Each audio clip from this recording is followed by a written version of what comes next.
Smoking during pregnancy is a New South Wales health priority issue. It's good news that Aboriginal mothers smoking in pregnancy has fallen by a third over the last generation. But despite this strong improvement, over 40% of Aboriginal women continue to smoke tobacco when pregnant. More work is needed to build on the gains made so far.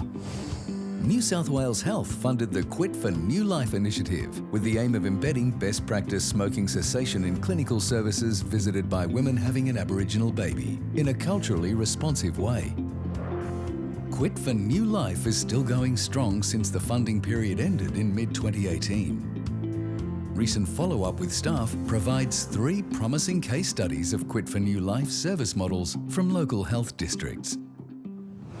Hunter, New England adopted a capacity building model.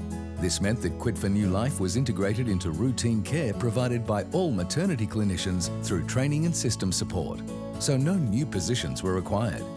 Through our investment in existing staff, it meant that once the initial funding ceased, that initial investment resulted in ongoing best practice routine care for all of our clients into the future.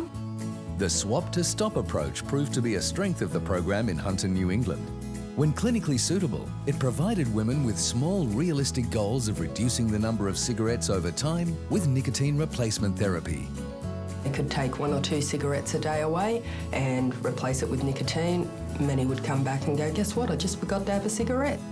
Beyond the funding period, Hunter, New England decided to retain free nicotine replacement therapy under their routine annual budgeting.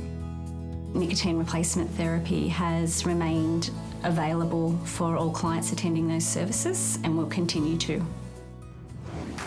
Northern New South Wales trialled an opt-out referral model.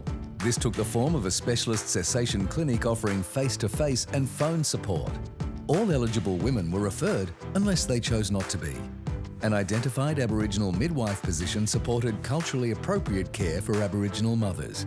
The clinic was resourced through activity-based funding.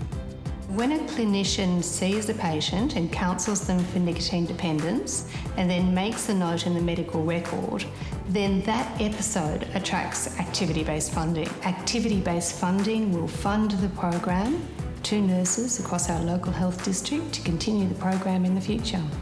The specialist clinic suited the use of a carbon monoxide breath expiry monitor. Research and clinicians' experience suggested that the monitor was a valuable client engagement tool. Mothers were keen to see their CO reading, which gave immediate feedback on how well they were managing their smoking. The feedback can engage them and initiate discussions around barriers to quit smoking.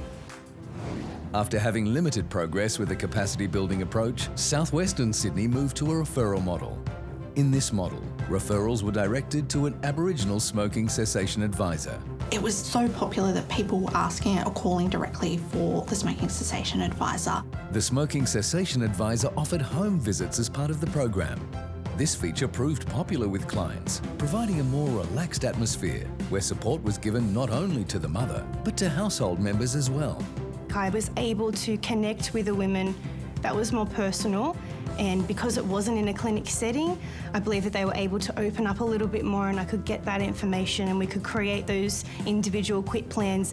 After the funding period, southwestern Sydney established an ongoing Aboriginal smoking cessation advisor position to sustain Quit for New Life across the district. Placement of the position under drug and alcohol services is working well. Since moving to Drug Health Services, I've been able to work with the Substance Use in Pregnancy team and be able to get another direct line of referral from those health professionals.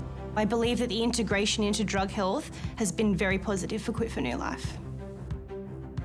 To learn more about these case studies, visit www.health.nsw.gov.au/tobacco.